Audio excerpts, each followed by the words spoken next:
Grabeng depensang ginawa ni KQ kay Arvin Tolentino. Ginawa pang asintahan ni KQ ang mga players ng SK Knights. So tara't ating saksihan kung masisweep ba ng Sono etong SK dito.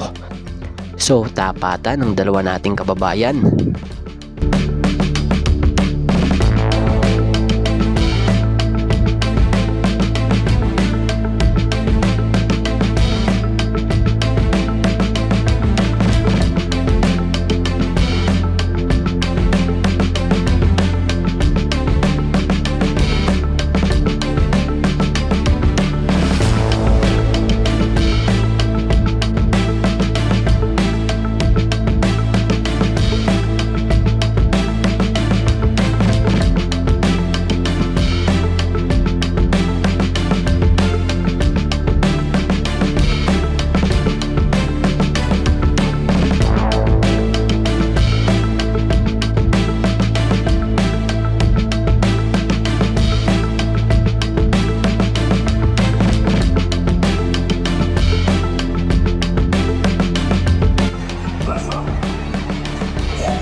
Gambao pulling up, he's fouled. That's percent.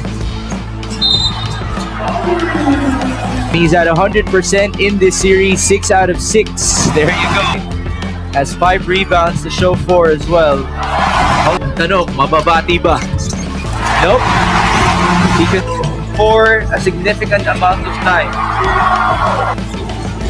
Here's KQ from the corner. That's good. Tolentino to answer back. That's still good. Romy finished the league number 3 in the standings. But they're in Arvin, his mid-range. Sono Sky Gunners up by 9. Thank you for joining us on Pilipinas Live. This is Mix Gomez at your certain floor in their first 2 games by Sono. Sky Gunners. Some look. Yamba lobs it up. Oh, what a pass! Onto Nick! As he lobs it up to his 4 and rebounds per game, now with 20 points in this matchup. And it ended up hitting the head of Lee Jung-yun. Clear for a layup. Wow, what a ready! A clear path to the rim. Look at the contest. Tolentino, Nathan Knight. Oh, he's able to escape away to win it for the Sono Sky Gunners.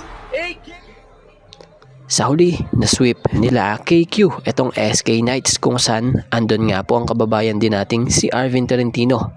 Kaya naman pasok na sa semifinals etong sila Kevin Kiambao.